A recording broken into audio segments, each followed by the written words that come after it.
So let's start. Hello, everybody. First of all, it's a pleasure to be here and be the host of the session about the problematic issues of H-index capturing, or in other words, how to write papers and make life easier for the algorithms.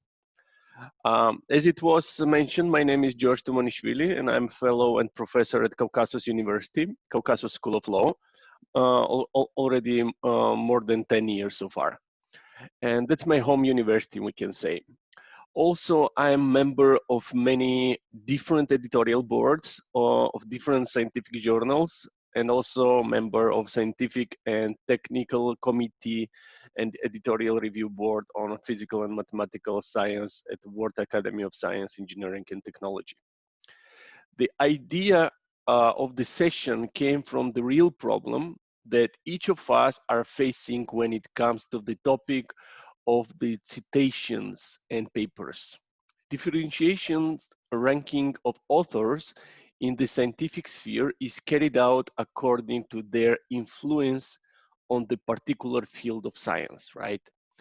The impact of the contribution is measured by impact a text, some specific text, has on the development of the field or development of the issue itself.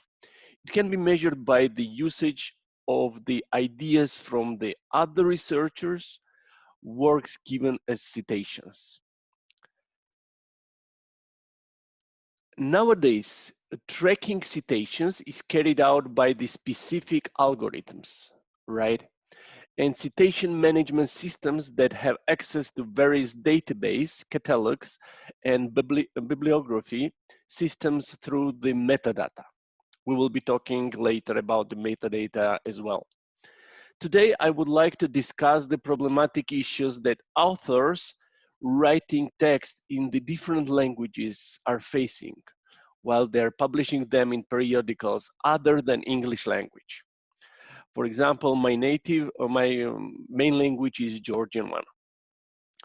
The most popular, often indicative texts or authors still fail to be captured cached by the algorithms, creating an imbalance between the actual number of citations performed by other scholars and cached H-index or Hirsch number of Hirsch or Hirsch index displayed by the algorithms. I will be talking about the algorithms later on, and I would like to say that we will be talking today about the H-index itself, what it is, and how why it is important, and how we can boost our performance regarding that. Author success in the science sphere partly depends on the significance of their studies for the particular field of science or public in general. It is rather measurable whether the study is important or not based on the principle they discuss important work. So if the work is discussed in the society, in the scientific society, the meaning is that it's some kind of important, right? When talking about scientific studies and texts, their significance is defined by the citations made by other authors or scientists in their works. So if somebody is using our text, the meaning is that our text is kind of important for them, right? It doesn't matter actually if they agree or they disagree, right? The main thing is that they're talking about our thoughts or they're using our thoughts, right? It is important that text shows the connection between the reflection and the author, allowing the reader to connect a certain idea to its authorship, right? It is widely believed that the higher the quotation index is of an author or text, the more important the text is in the related field, right? If the text has higher importance, it's highly discussed. The meaning is that it's highly used by the other authors on their works. The more significant or with higher quotation index, let's say, text a science has, the more valuable his or her or new or following works become in the public society.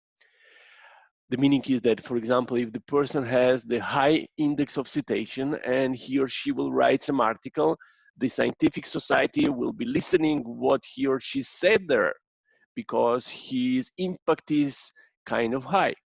To put it simply, the success of scientific career partly depends on the level of text citation or usability, right? To analyze text usability, it is essential to enable systemic recording of certain specific metadata. The metadata could be author or title or publication or year, which is associated with a number of programming algorithms and systems deployed in the modern world. Not collecting the metadata or using it in a wrong way, the meaning not systemic, for example, far from this style of usage, is one of the reasons why algorithms struggle to process and record the data. Today, I would like to discuss with you impact factor. Let me just change here.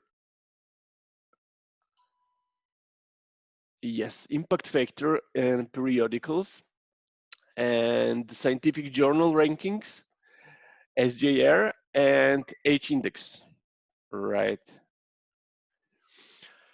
So impact factor, first of all, okay, is a scientific metrical index, one of the subfields of bibliometry. There are different models of measuring impact factor, and in the modern world, mainly impact factor shows the average citation index of the text for last 2 years period. Publications with a higher impact factor are considered more influential compared to those with lower impact factor, right?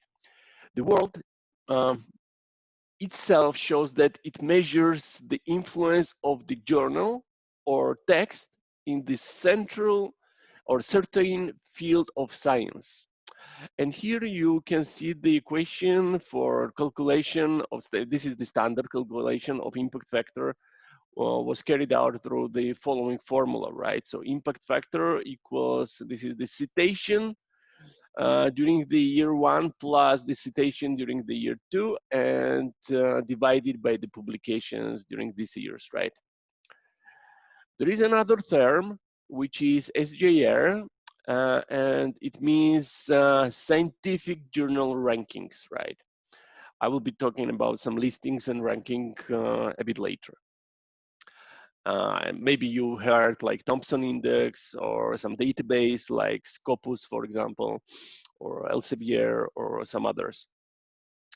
Advanced information technologies and improvement in search engines, because nowadays we're living in the different era, right?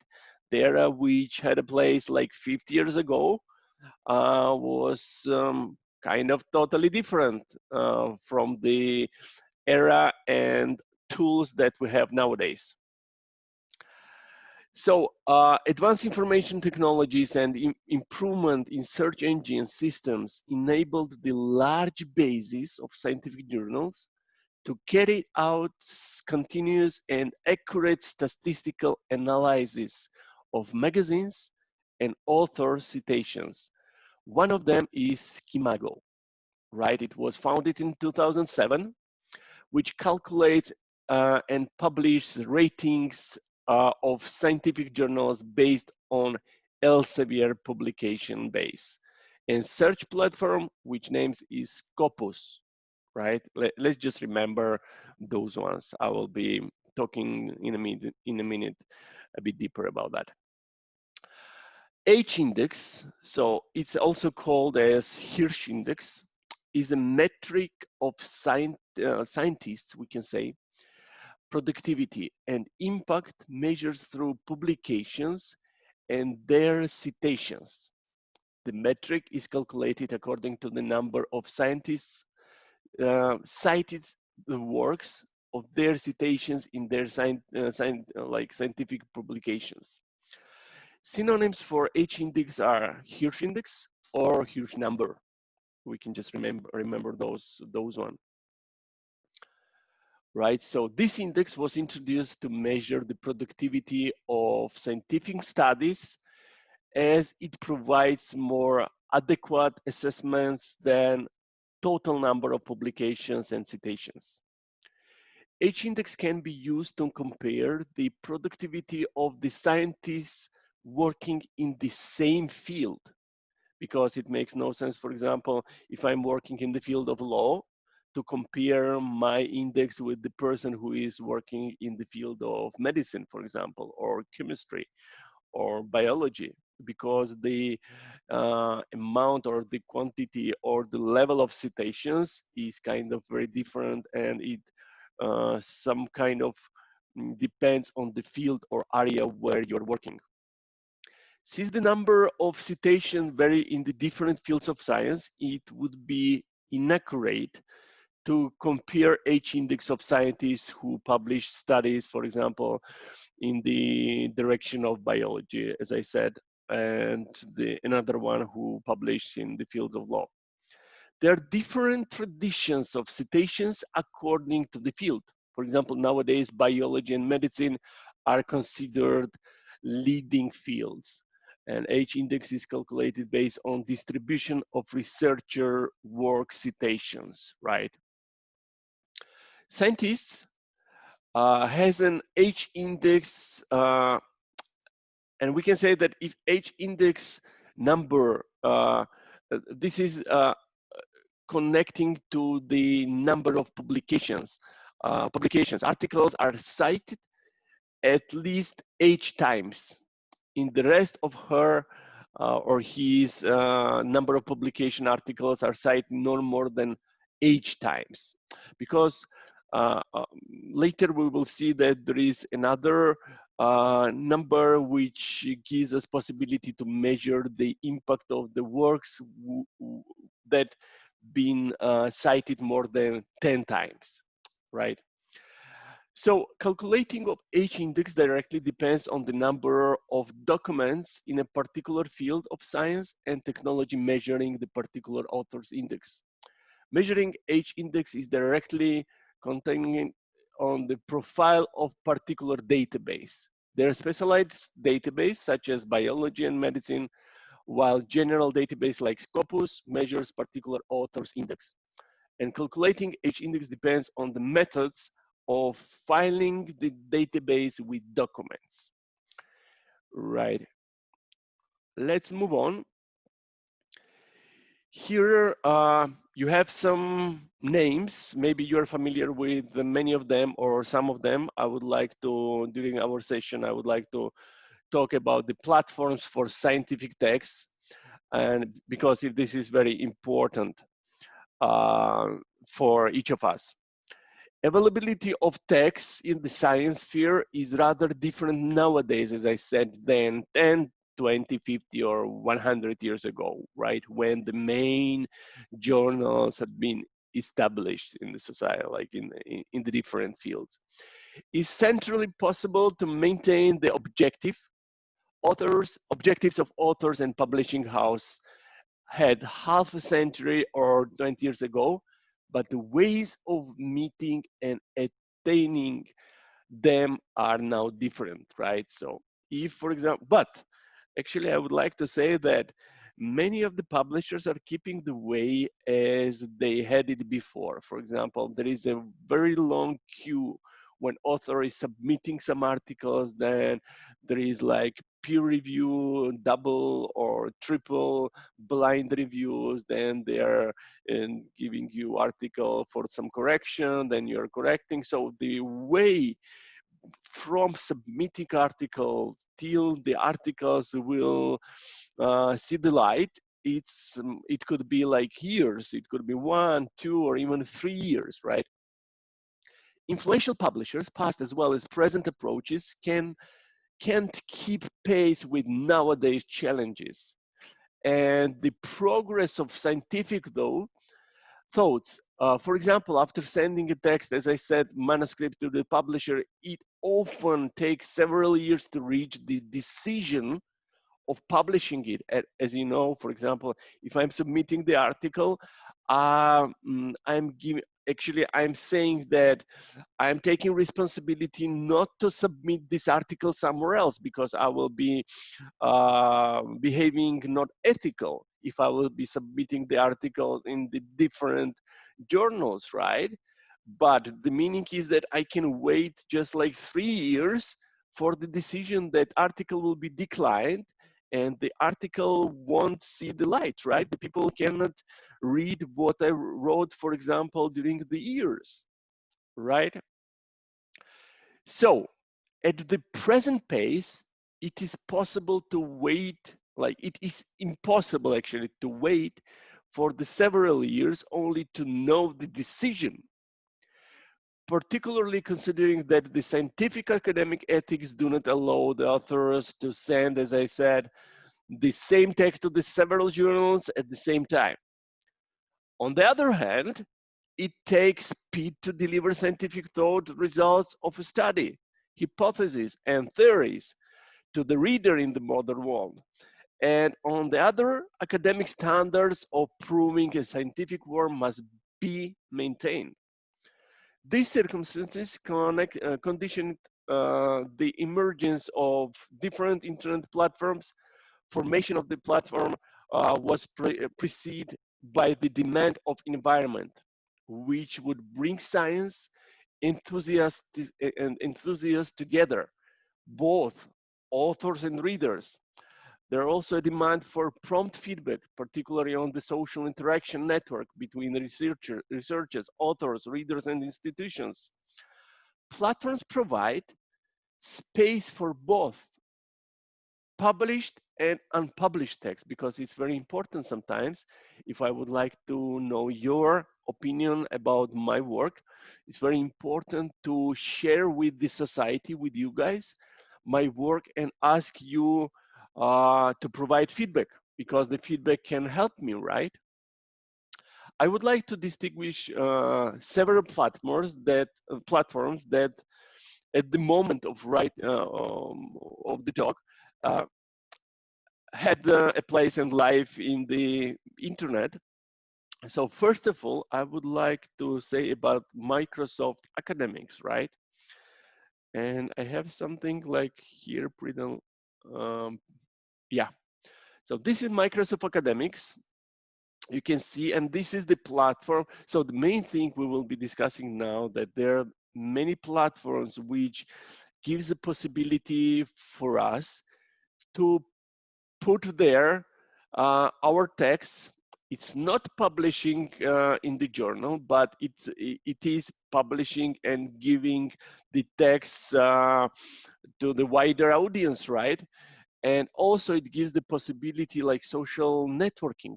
The people can interact, the people can change the feedbacks between each others.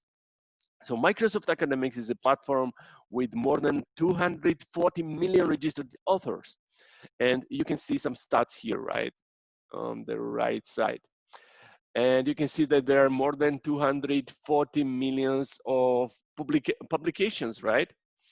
And you can see there the amount of topics, like 740,000, and conferences. This is very good resource. I would like to ask you, and let me check if I can send you, yeah, I can actually send you. Just a second, I will send all of you the link of my presentation actually, and you can follow there the links as well. Just a moment. So if I will, because it's good for you to have it actually. So I will be discussing different sources, and I would like you to follow up with me.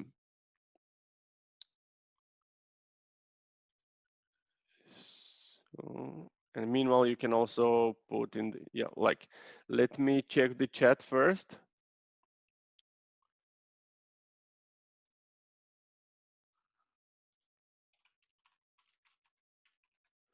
Can you see the text in the chat? Yeah, could you please just confirm with the yes if the chat is enabled for you? Yes, sir. Yes, sir. It's Yeah? visible. Okay, Yeah. brilliant. And this is the link. I will be putting link. So yes, you can use this link. This is the link for the presentation. And you can follow the presentation by yourself as well. Okay, so let's continue. Yeah, right. The platforms, as it is given here, they are different. They have, we can say, different character, right? There, because the competition is big on the market, right? So there are like a lot of different platforms, and it's kind of very difficult to follow all of them.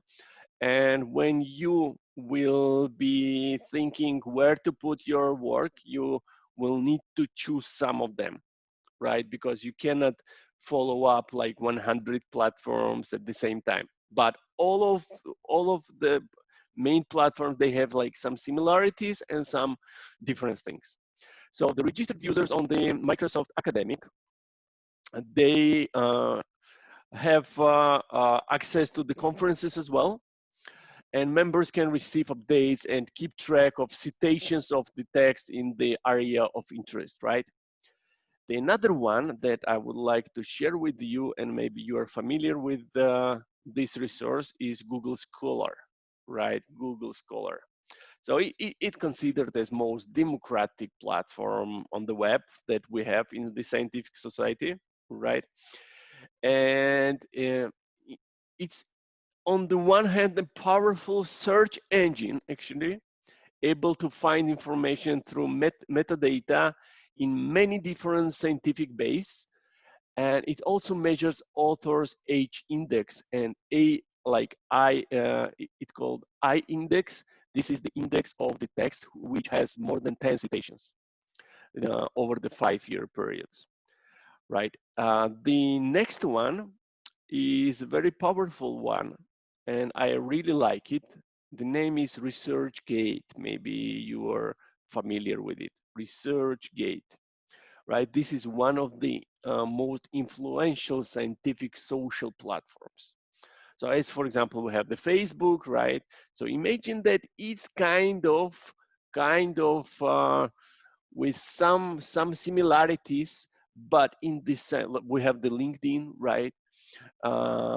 Which is like mostly the business related, and science related. We have the ResearchGate, which is powerful platform. You can put there, you can have your profile there for the society, for non-registered users. When you're putting the information there, it's available for them, so it's not necessary, it is not necessary to be registered there to see the text. Also, you can put there the questions. As you can see, you can ask the questions to get some answers. You can put there and add some projects, ongoing projects. And for example, if I will go to my profile, you will see there are some articles, right? So you can put there the articles, you can put the experience, research there, you can put books there, you can put actually everything that you would like to share with the scientific society, right? And actually it has some kind of scores as well here. So it has scores of interest, it has the how many people read the work, for example. Till now, I don't know, 66,000 people read some particular work.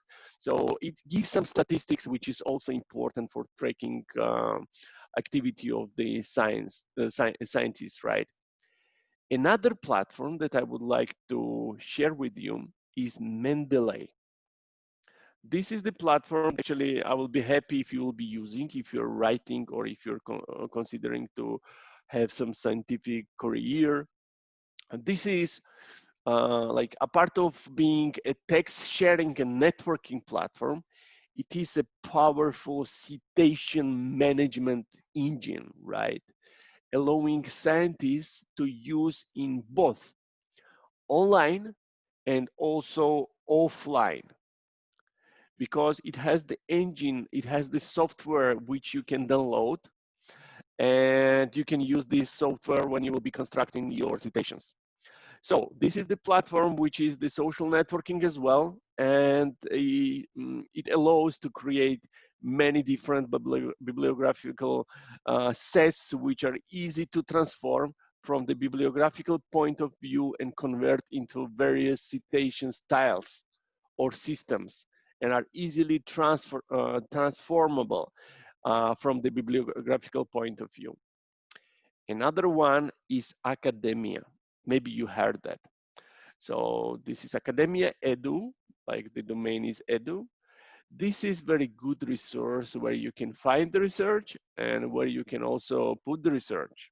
It was founded in 2008, and academia has more than 36 million registered members. It is rather good text sharing and searching resource for authors. Right, academia is an American commercial project. For example, the Researchgate, this is the European project, but they're doing not the same thing because the Researchgate has more more powerful tool for the social interacting, right? So many of the functions of the academia are available for the free use, but some of them are available just for the premium use. So you will need to have some purchase. For example, if I would like to see who is citing my works, this information won't be available for me because this is available just for the people who purchased the premium subscription. But in the ResearchGate, all those information is available for free. Another one that I would like to share with you, this is the Publons, right? This is commercial platform acquired by Clarivate in 2007. This is a Web of Science. Also, because these names, you actually need to note these names, and because you might need to follow up after. So Web of Science, Endnote, and Thomson Reuters, they're also co-own the platform. Hence, registering on one of these resources enables users to access all of 4 systems. So if you will be registered here, you'll be able to access Web of Science, EndNote, and Thomson Reuters as well. Publons offers free service and allows to follow scientific publications, award ceremonies, and blogs. It also provides users with the Web of Science ID with which you can track authors in other search systems. Another one that I would like to discuss today with you is, you might be familiar with these names. It's Scopus, right? Scopus. This is Elsevier abstract and citation database, which is functioning since 2004, if I remember correctly, and it consolidates more than 36,000 journals. So more than 34,000 of which are peer-reviewed, right? Published by approximately 12,000 publishers. And I think I should have it here. Let's say it should be here. So this is the huge database. You might need the access there, but you might have it from your universities or the organizations when you're working. And it gives the really huge like access to actually to everything that we can say is kind of really meaningful in the scientific world, right? Another thing that I would like to discuss with you today, this is ORCID, right? It was founded in 2012, and it provides a digital, it is digital identifier, which allows identifying an author. So this is very important. It's needed for the digital identifier, like emerged from the reality that due to the large number of persons' names cannot be unique, right? Identify, for example, With the name George Tumanishvili in Georgia, we have another person who is also working in the field of the law. It's it is true that I'm working mainly in the field of the private law, and he's working in the field of the crime one. But how the person can distinguish, like the reader can distinguish if the text is mine or the text is his, right? So in our reality with the society and with the amount of the people in the world, it happens that the people with the same name could be working in the one country and in the different countries, but in the same fields of some science. So this ORCID is an open register database where everyone can receive their own, and it's free for charge. You can do this for you as well if you don't have it yet. And everyone can receive their own individual unique digital identifier, identifying them as authors in the academic sphere. Let's say, for example, if you will be searching me, right? So you will be putting George G. Tumanishvili ORCID. So you will find this number, right? So this is number which distinguish me as an author. And if you will go with this number, you will see that, for example, because the person can have the different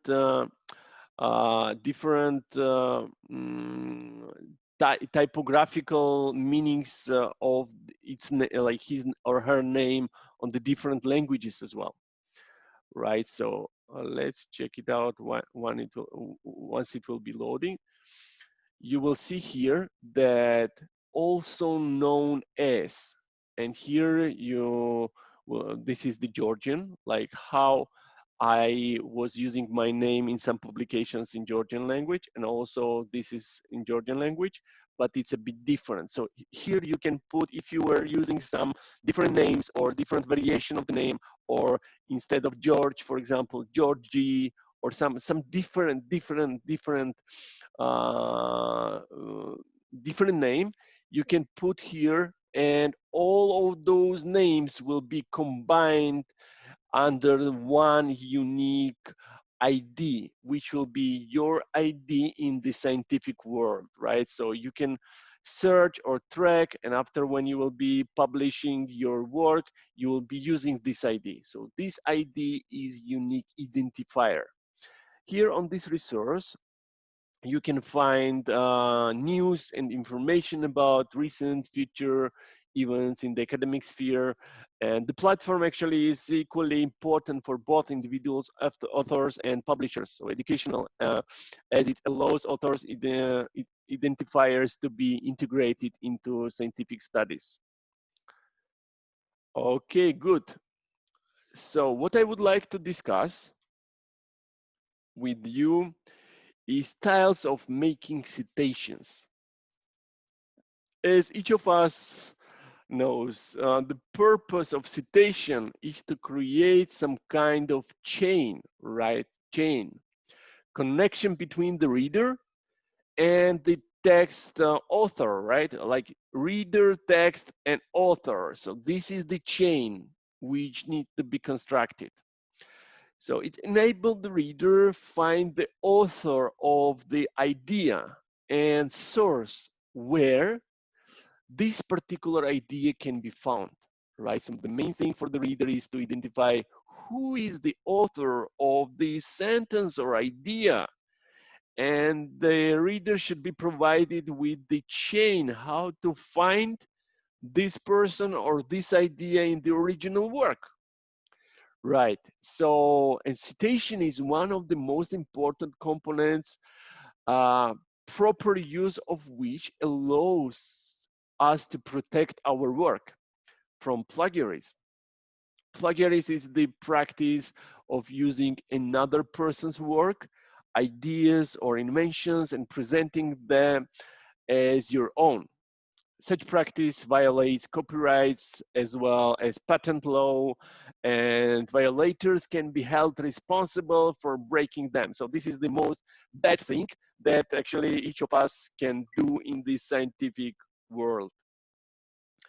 Variety of styles and resources in different languages, as well as the language in which a citation is made, are directly linked to how the citation is going to be understood by the algorithms.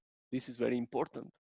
And search engines carrying out citation checks and measuring citations indices, because before, like 50 years ago, it was totally different, right? Because there was no internet, there was no digitalization and offering the text for the wider society.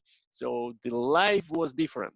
Many journals and institutions used to create their formats of citation and citation styles. These formats are based on one of the already existed styles, for example, the Chicago style. And importantly, each style has several editions of manuals. For example, the Chicago style has the 17 editions so far, which is then elaborated or modified. So what I would like to discuss with you is the platforms and software for citation management. This is very important because you might be doing a lot of work, or you might be creating some articles or publishing them, and because of some mistakes, your work could be not findable by the algorithms. This is very important to know. Rapid dissemination of information today is associated with the advancement of the internet, right? Storing information online and making it available for internet users allows finding data in no time, actually a couple of seconds. Some authors often make citations manually instead of using some applications specifically designed for citation management. So popular text editors, for example, Microsoft Office, like Word, LibreOffice, or others, integrated citation function into their interface, allowing users to manage sources and indicate them according to the formula required for the particular citation style. Because you will agree that it makes no sense to do it manually, right? To do each comma, each italic, or each everything like by hand, because we will have a lot of mistakes there. Despite the integration, these functions of an editor are often inconvenient for the authors working on scientific text, as the programs mentioned above are located on the computers. For example, if I'm working with my laptop, I will have all this information just in my laptop. So this is not a cloud-based, right? To improve this situation, it was created the cloud version of text editors, allowing availability from any location and are not connected to any particular device. There was a demand for a particular products with the prime function of managing citations, which would save authors time and provide them with efficient and accurate citation tools. And I would like to discuss with you a couple of them.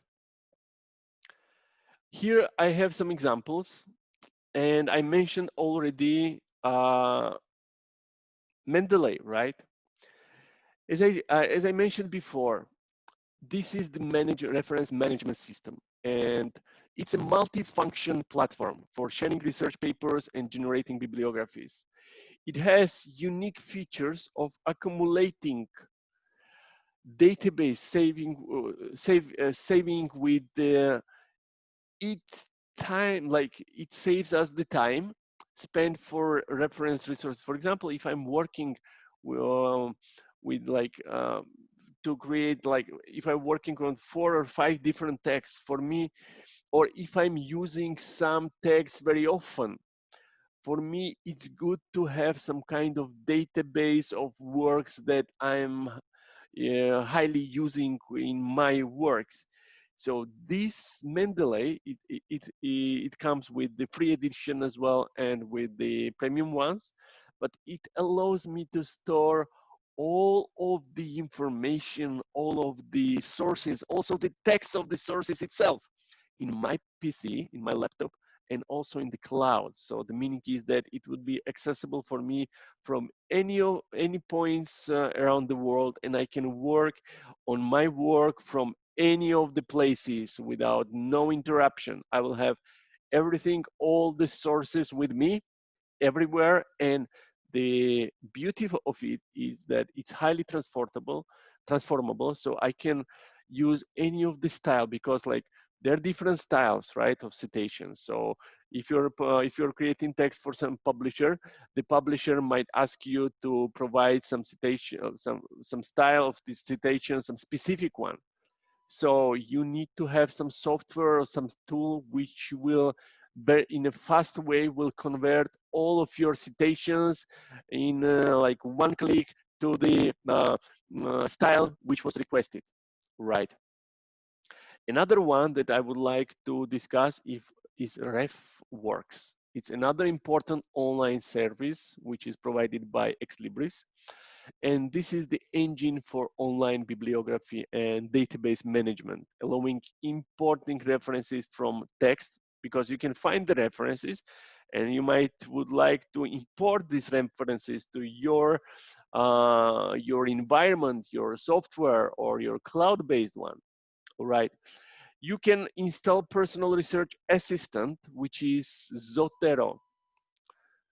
Let me just, yes. So Zotero is the kind of also, there are a lot of similarities between Zotero and Mendeley. You can check the YouTube videos, maybe you can play a bit with them to find the best and the best suitable one for yourself. There is another one, which is Endnote. This is the commercial reference management software acquired by Clarivate Analytics, and it has both the cloud and web versions, and that can be synchronized, right? The very good one actually for the students as well, and I was using for a while, I can share with you. This is, for example, the version of Cite This For Me. This is quite like useful one. It stores the bibliography in the online. There is no software that can be downloaded in your PC so far, but it gives the possibility to store the bibliography for your project for free. If you would like to have more, you will need to purchase one, right? But it has, like, not it, but there are the similar version, which is simultaneously, right? So it is over here. This is kind of free version of online living or online based platform for working with citations. Okay, so I would like to move to the topic of metadata. This is very important one to understand and to build this strong understanding what we're talking about. So metadata, this is the data about or data on data. So data about data. Here, within our talk, the metadata represents core information, allowing establishing a connection with source one would like to find. With some papers published in periodicals, a journal, for example, information on each text, the title of the work, abstract, resume, for example, keyword, author, publishing date, address, publisher, references must be appropriately collected and entered in various systems or database, right? However, when it comes to different languages, Systems storing the metadata might not operate and accept data in some of the languages, maybe Hindi, for example. Some publishers or publications might not even be indexed or indexing in the specific catalog storing metadata, as they might not be meeting the requirements for indexing by these catalogs or systems. If they fail to meet any of the requirements, a catalog system might deny the metadata indexing of periodicals to publishers, which means it will not accept and enter metadata in its base. So the meaning, they can be publishers. For example, some journals will offer you to publish there the text, but they are not indexing the metadata in the basis. So the meaning is that the article will be very difficult to find for other people, your article, or to do the citation after. Indexing metadata is essential, and exactly the reading, caching, screening of metadata determines an H-index of the author. The algorithms measuring an H-index must recognize the author, associate him or her to the text, and find out whether the text is referenced in all other authors' work, and if it is, measure the H-index. In the example, for example, as an example, in the July, actually now is July, right? This month, I was searching for my articles, and I found out that there are like more than 500 citations of one of my articles, which is in Georgian language. But only 9 of them were recognized by the algorithm calculating an H-index. This shows that after processing Georgian scientific literature by the algorithm, the H-index is fundamentally different from the real impact of some scientific text might have on their field. The situation is similar to many other languages that are not main, we can say, let's say main, or even secondary languages algorithms are written in, right? Or algorithms are willing to recognize, or they're trained to recognize. As a conclusion, we can say that, first of all, periodicals and publishers should be well aware of the process and each phase of it. The text is going through from publishing to algorithms processing metadata. While designing a citation style for their publications, publishers should consider the experience accumulated by reference systems, right? Often it is unnecessary to create new, like some kind of hybrid formats, or publishers will have to think of system plan for thousands of algorithms to recognize their unique style, because if the publisher creates the unique style, the algorithm has no idea, or the algorithm won't be trained how to recognize this style. These artificially created styles make almost impossible for authors to use leading reference management systems or integrations, because management systems want to know this newly created style, and you won't be able to convert the citation there. While working on their texts, authors should be using reference management systems. So if you are working on some text, I would strongly suggest you to use one of the systems, for example, which I mentioned, or you can find one for yourself, but that will spare your time in future, and that will make your life much more easier, believe me.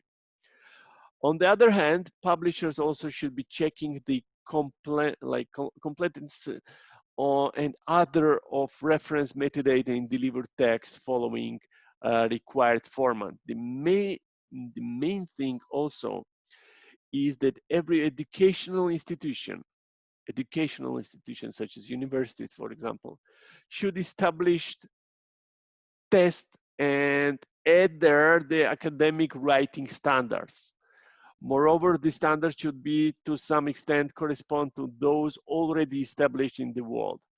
Ideally, they should have also the repository where they will be storing all these works, for example, some thesis which was creating within the institutions, and they will be pulling from there the metadata and storing the metadata. The lack of collection of metadata on the products created on, I mean, on the text, for example, on the work, on the piece of work, created in educational institutions and not placing them in the appropriate directories leads to the fact that researchers use the works of thousands of colleagues without affecting their H indexes.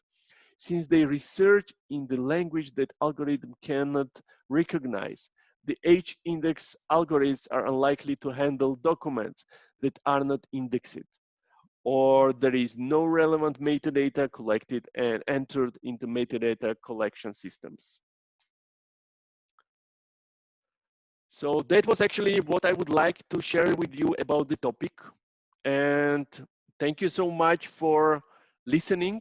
And I would love to hear your questions and answer them.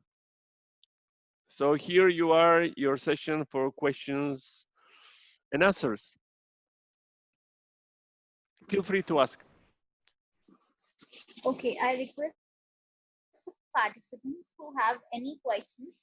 They are requested to raise their hands and we would be unmuting them one by one. So Yeah, if at all sure. there are any questions, the participants have to raise their hands.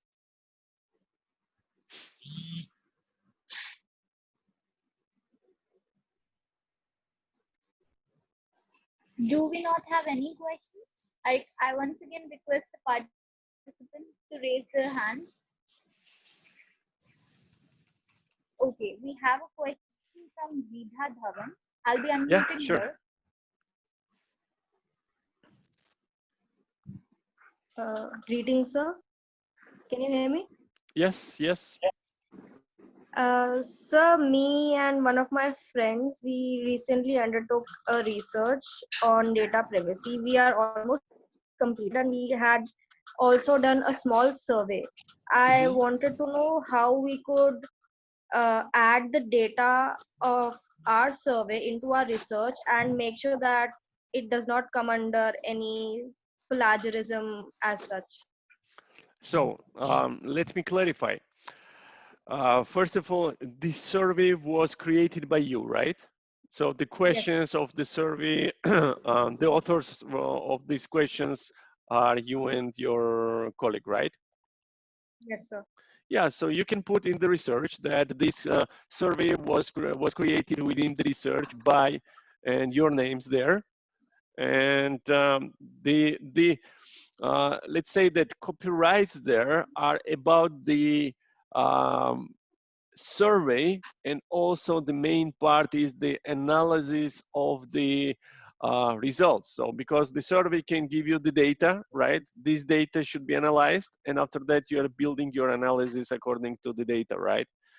So actually you can just mention there that the survey was provided like within this work by this author and this author, and this is our original analysis, for example. If you will be using in the analysis some analysis of the other people that had the kind of similar research or similar survey, you can mention there. So the main thing when you are creating any of the work, the main rule, we can say that this is some kind of golden rule, is that if you are using something which is not yours or the product of your intellectual activity, you need to refer. But if you're using or if you're creating your scientific value, then you are the author. Does it make sense? Yes, sir. Thank you, sir. Yeah. Thank you for the question. So I think we have Okay, sir. the. I'll be Yep. unmuting other participants. Yeah. Sure. Sure. Yeah. So there are 4 more participants who want to ask questions. So, Syed, please go ahead. Yeah, thank you for this webinar. My question is similar, but my point is, sir, how to differentiate between plagiarism while writing our paper. I cannot hear you well. Could you please repeat? There is some. some noise. By plagiarism Uh-huh. while writing our paper, because in literature review we have to quote the same other researchers contributions. Mm-hmm. And could you please repeat the question, because the first part of the question I was missing that because of some technical stuff. The question is how to identify plagiarism or save from plagiarism. Uh-huh. Okay, Because writing a paper, I we have to understand. write. Yes, in literature review, we have to quote other contributions. I understand the question. Just a second. I will check the resource to provide for you.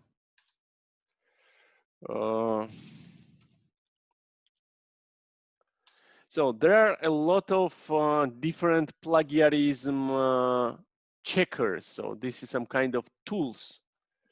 And first of all, because how it works.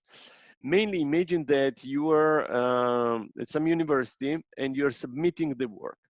So normally for the universities, the professors, they have an access to the plagiarism checkers. And the students, they do not have these accesses.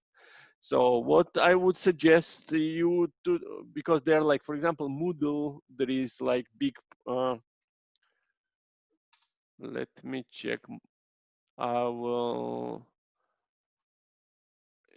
provide the link in the chat. Let me. You can check with your university if you have an access to this resource. This is, I think, one of the biggest resources how to check the plagiarism. So there, or you can check also in the Google. They're like top 10 plagiarism checkers. Some of them are free, some of them not. So actually what it analyzes your text and it gives you the big report. So it gives you a report where you can find that, for example, 1% or 3% of your text is taken from some resource, and you will have the link to the resource. Like 10% of the work is taken from another resource, and each university, they have the minimum allowed percentage or what could be taken from other sources. For example, for some universities, this is the 3% or 4% that could be not original work. And if it's higher, then the special committee in the university, they can recheck either it's plagiarism or no. There are some ways how to cheat, let's say how to do the periphrase on the way that the software won't recognize it. But the main thing is, like, the good thing, the thing that I could suggest is to put your work, upload your work for some resources that are free. They are limited with characters, for example, 10,000 characters. So you cannot upload 100 pages there to check, but you can upload by 10,000 characters. So you can divide your work on 10 pieces, for example, and upload the first 10,000 and check if the plagiarism is okay, then upload another 10,000. So you can just do with 10 steps with some free resource and check what will be found there. Because this is very important for you, because you have no idea in the first glance, like in the first step, or before submitting research, what would be what could be foundable there after the plagiarism check by university. So it could be let's put it, for example, if you're checking just like plagiarism tools, you will see here the 10 the most used, for example, checkers, the free ones. So it's enough to check like plagiarism detection tools in the Google, and after that you can play with the tools and find the tool which will be most suitable for you. And it's good to check or double check or triple check with the different tools before you're gonna submit the paper. Does it make sense?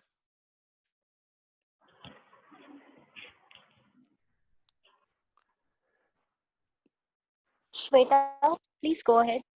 Yep. Yeah, thank you. Good morning, sir. Thank you for your insightful session. As a budding You're welcome. author who wants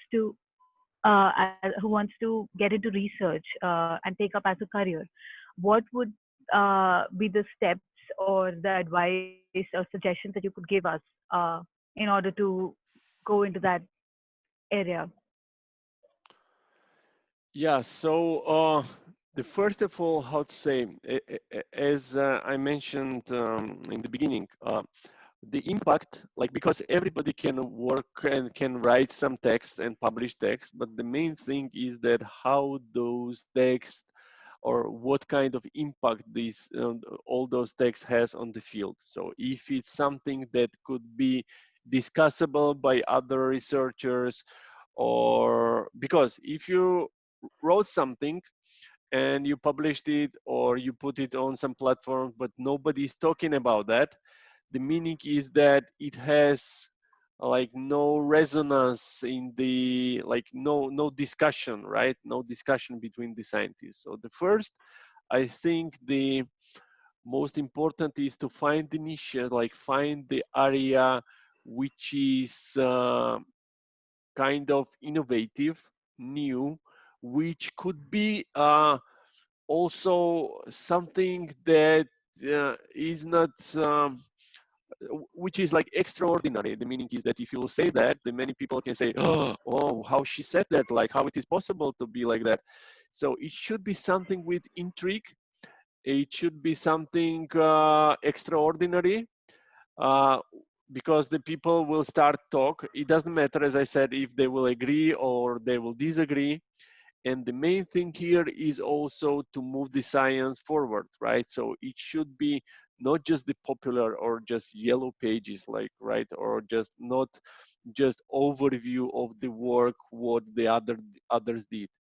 So it should be, what is the field where you are working? Like, what's your occupation? Is the legal one? Yes, yes, sir.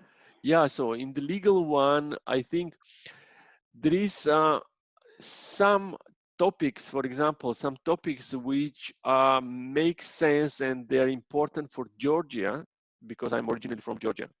But if I will be discussing them, I'm limiting my audience with the Georgian scientists, right? So imagine that we are kind of low population. We're like 3.5 or 4 million people. And from them, like just like a couple of thousands are scientists, right? So the meaning is that this text will live just within these people. But if you are touching something that makes sense not just for your local community, and it makes sense in the worldwide, so it is wider, it could be implemented or it's usable in the different countries or across the countries or around the globe, then it could be living much more long life, this text. So my suggestion would be to find, because this is like most difficult part, right? To identify and find the topics which make sense for humanity or make sense for like larger amount, larger audience. So not limited with some small, just local communities. So that's the one step. The second step would be to find the platform or journal where you are going to publish. And the third one is to put this text as much as possible on the different platforms that I was discussing. Because when you're putting there, you are like in a second, you're giving your text to the hundreds or thousands of the people for discussion.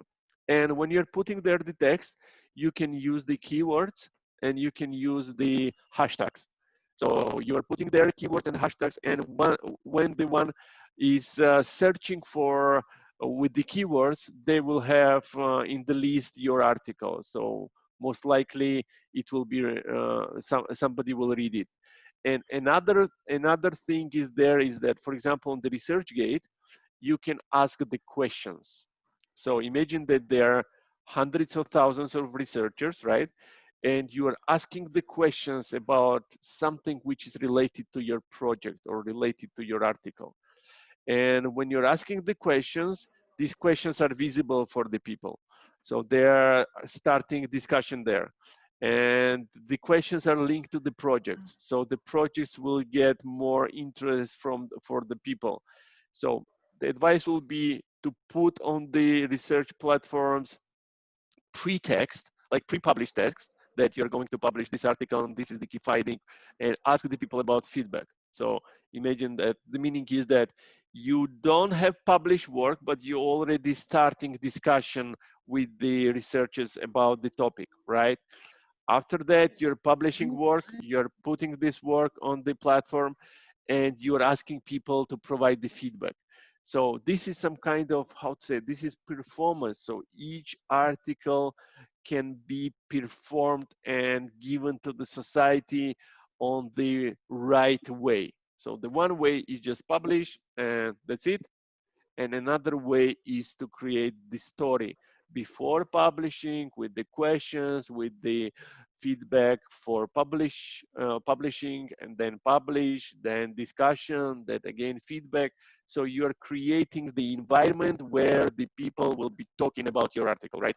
So that would be the suggestion, and that actually influenced your metrics and your recognizability within the society. So when, if you will achieve that, the next time when you will be publishing article, from the beginning it will have some kind of interest, right? Okay, Thank you, sir. you're welcome. Hello, sir. Yeah, hello, good day. Am I audible to you? Yeah, sure. Sir, first of all, a very heartfelt thank you for such an informative session. You're welcome. And my question to you is that, sir, recently I've been researching on I'm writing a research paper Mm-hmm. on police brutality. Mm-hmm. And for that, I've analyzed many newspapers, like the articles which are published in the newspapers. I've analyzed those and I've written, though I have actually summarized them in my own words. Mm-hmm. But if I do the plagiarism check again, it shows it shows under plagiarism. So what should I do? Yes, so thank you for the question. The main thing is that imagine that, because what you did, actually you built your analysis on the sources that were given, right? So the main thing for the reader, because what is the like how we can measure for the reader, it is important to know, like, because there is a rule what should be referred and what should not. So for example, if you're using some fact which is well-known fact, right, so you can use the fact without special reference about the source, because this fact is mentioned in hundreds of sources because it's well known. We can discuss what is well known and not well known, but if you will talking about, I don't know, some about twins tragedy in the US, this is well known fact, right? And the thing is that when you're taking, like, we can say that you can have the half paper, like half page of your text and half page of citations, and this is more correct, then have half page of uh, periphrases of the things that you took from somewhere, but without mentioning from where you took it. So the main thing is that if you're taking from newspapers and if you're building the research paper, you should mention the source, because like you took the data and the if I am the reader, so I'm the reader, right, and I'm reading the paragraph which is written by you. This is analysis of some sources, right? So and if I would like to know more about one sentence from this paragraph, the question is that how I can build the chain, like where I can find the original text. because the main thing of the citation is for the readers to build the chain, right? So I would, if I can build the impression that everything what is written is authored by you, that would be the wrong impression, because actually you did the analysis, but you took the different sources. And if the test for that is that if the impression is wrong, then plagiarism is not passed, right? So the impression should be not wrong, should be right, that the author of everything which is given there, if it's not, for example, well-known fact, is this person. So suggestion would be there that there is nothing wrong to have a lot of citations or a lot of footnotes or endnotes or whatever. This is better than fail the plagiarism check. Thank you, sir. Yeah, in the research, like if you're writing something for the yellow paper or something like, I don't know, else, that's the different story. But in the research, because this is very important to know that in the research, like in the scientific world, if you will be known as the person who did the plagiarism, this is the most bad thing that could happen, like in this area, right? So after that, it is very hard to build from the beginning your career of like highly valuable author, because the people, the society, this is some kind of like society, right? They will be saying that, hey, this is the guy who did the plagiarism, so you never know what he's writing. So that's not good. So that's the worst thing. So it's better to have a lot of citations there, which could be like, this is the techniques, right? Because there are the different types of citation. Because if you have half page of yours and half page of citations like footnotes, that's not comfortable for reader, right? Because the reader is reading just like a couple of sentences, and after that, it's like everything is citation. But you can use the different techniques. You can use the in-text citation, and you can have a bibliography in the end of the work. So you can somehow help the reader not to have very complicated text. Yep.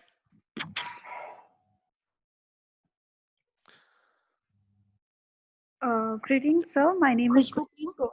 Hello. Greetings, sir. Am I audible? Yeah, sure. Sir, my name is Khushbu, and I am also the co-author of a research on data privacy. My co-author just had a question with you. Sir, so we were having a difficulty in writing abstract. So, what all should we include in an abstract? How should we? Is there anything that we need to know about exactly?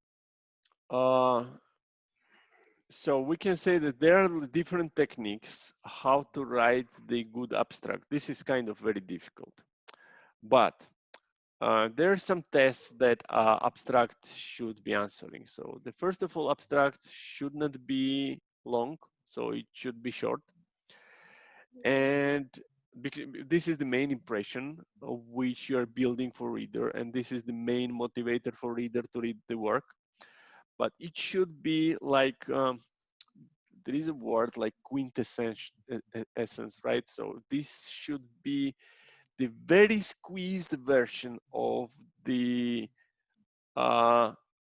of the, let's say, sentences, what like to build the impression for the reader, what the text is about and what are the main findings. So for example, you can build with like 3 or 4 sentences, because the abstract, this is very important. Why? There's some techniques. Imagine that we have title, we have abstract, and we have keywords.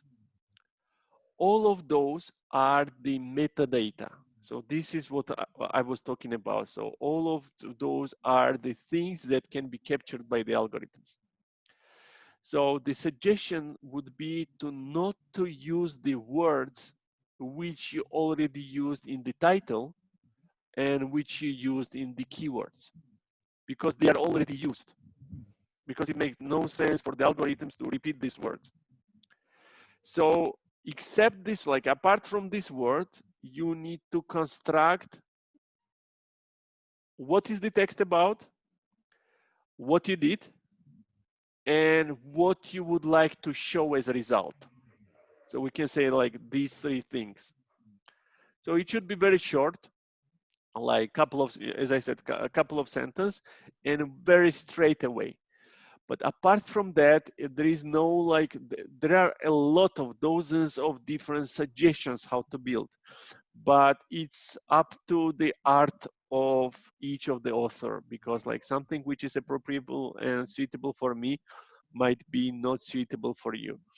So the main suggestions will be here because with this not using the words because it makes no sense for the algorithms, and to use everything how you would like your article to be findable in the internet.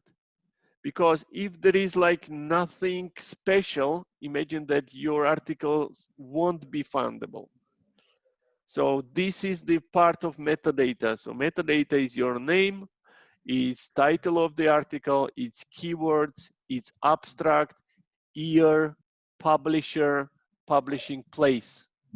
So this is what the algorithms will be searching. If there will be something which is, you can find, actually you can track the Google by search words, or you can find some words or part of the sentence which is highly searchable. And you can use this technique, and you can put this one word or two words or a combination of words in the article abstract. And that will be some kind of success of searching the article. That makes sense? Sure, sir. Thank you. Yeah, you're welcome. Yeah, please go ahead. Hello. Hello. Hello. Yeah, can you hear me? Am I audible, sir? Yes, yes.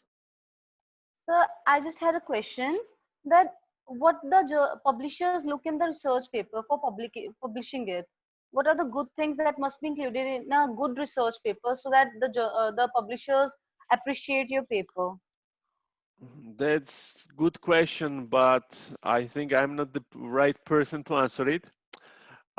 This is, let's say, it depends on the publisher. It depends on the area. It's not like the publisher is looking for something. Imagine that their publishers, they have, for example, the periodicals 2 times per year, and they have like in one volume they have 15 articles. And imagine that they are receiving more than thousands of papers.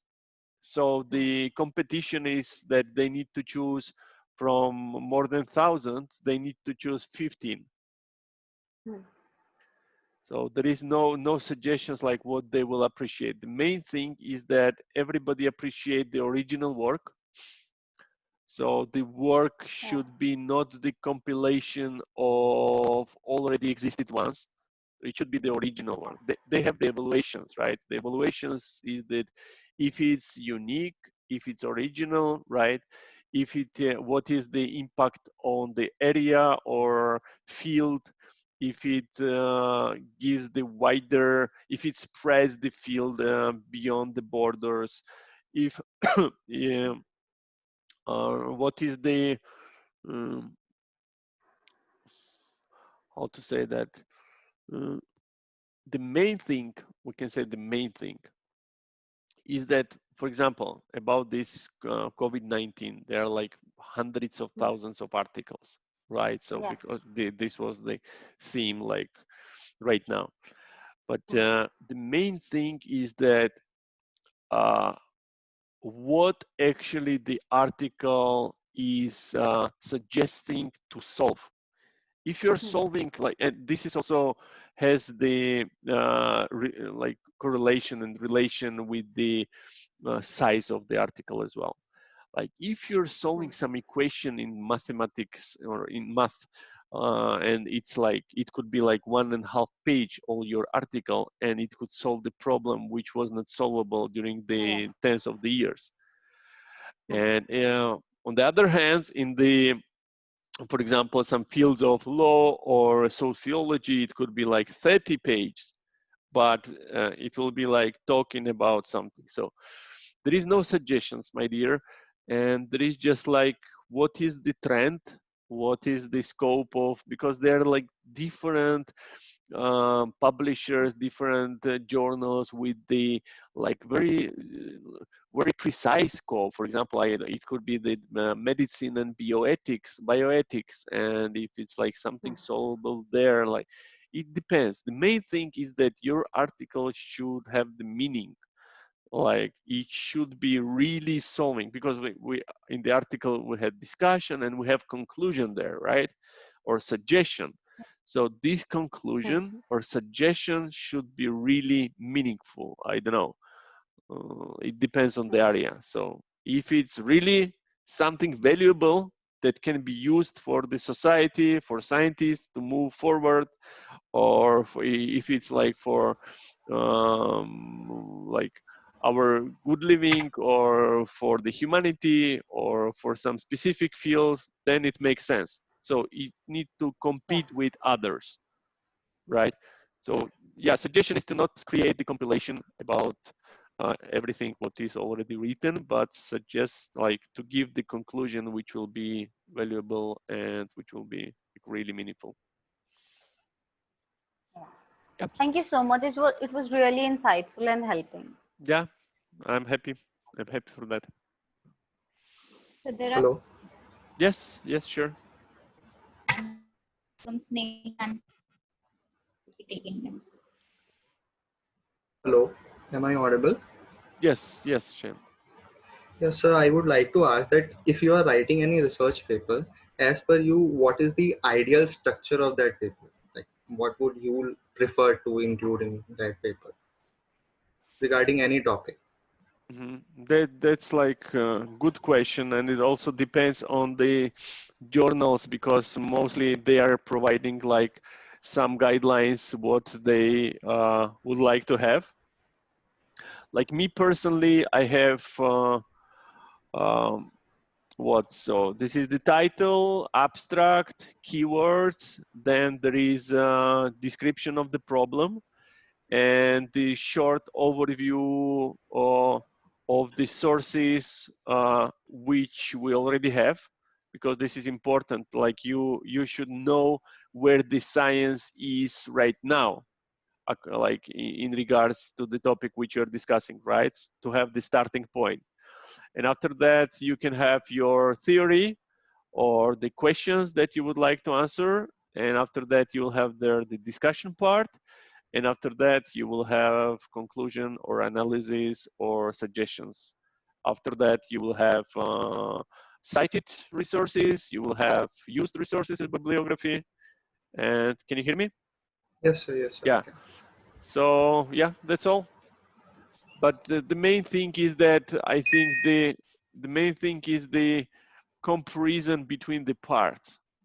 If, for example, you have the overview of resources, 70% of the paper, and then you have just like 10% of discussion and 2% of conclusion, that's a problematic.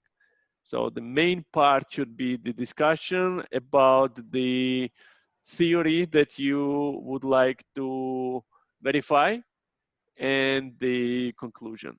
So not to have, because like many times what I've seen is that the people, they are talking about everything what is already known, and this is like more than half of the article, and that's not good, because it's already known, right? But also the another thing is that you should not skip this part. So you should have this part, because if you will skip this part, the readers like or publisher can say that there is no overview of the problem and there is nothing where we are now. So you should have the starting point.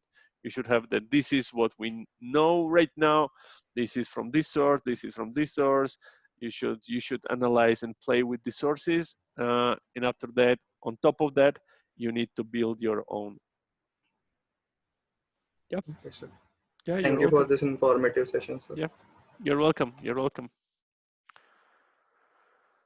Good Do you morning, have sir. something? Am I audible to you? Yes, sure. Oh, hello, sir. Padmini this side from India. Thank you for the session, sir.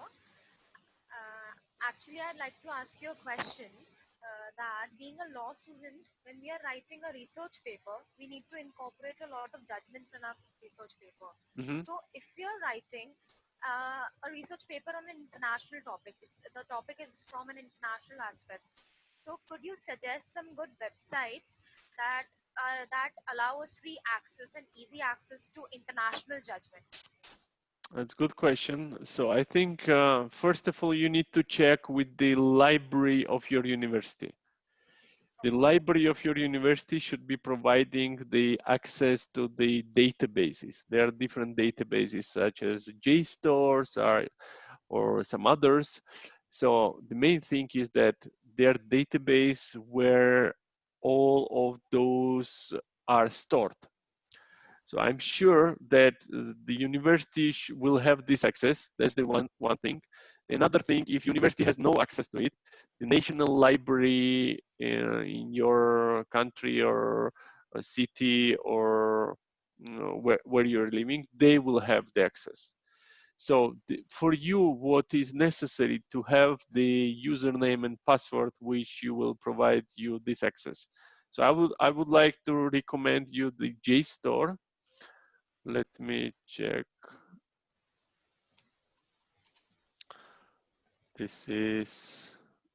It's returnable like this, js.org, right? So it stores a lot of different articles, books, pages, whatever. So there are some resources uh,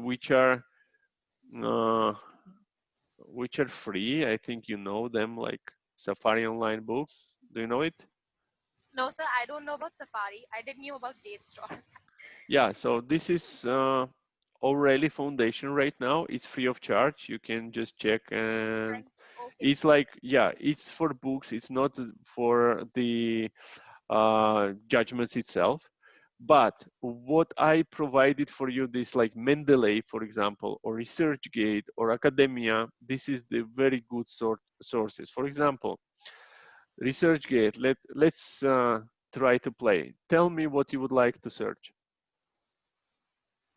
So, like on COVID-19 only itself, its impact on economy, Okay, international so trade. you have here, it's like given you on the screen, COVID-19.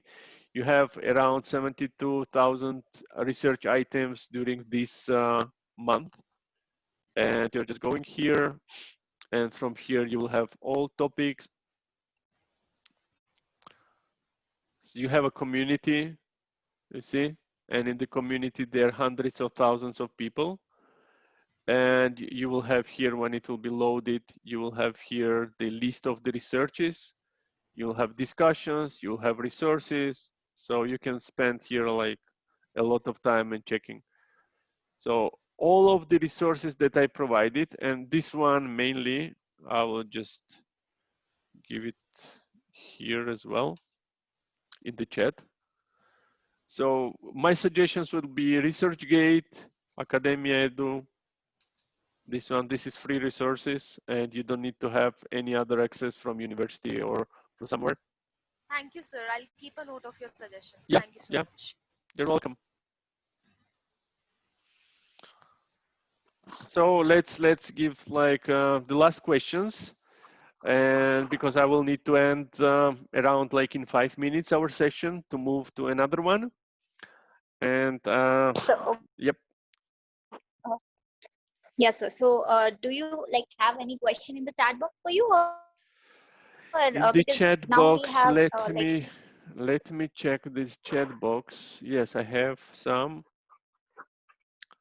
yeah.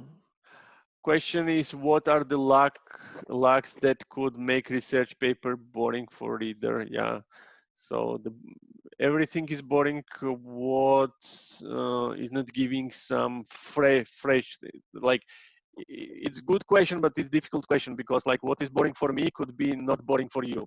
So it's very personal one. Let me check. Yeah, there is one coming question about plagiarism. So feel free to ask Sukriti. There is just like that. He has a question or she has a question. So feel free to unmute and ask me. Sukriti Kapoor. Could you please unmute this person?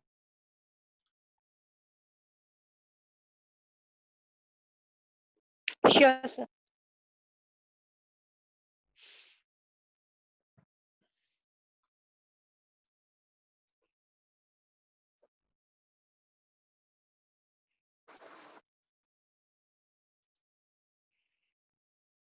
Yep.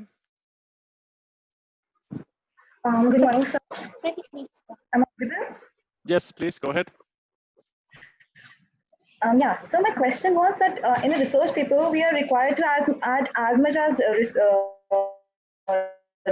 references and citations possible. So while adding the citations, I cannot hear.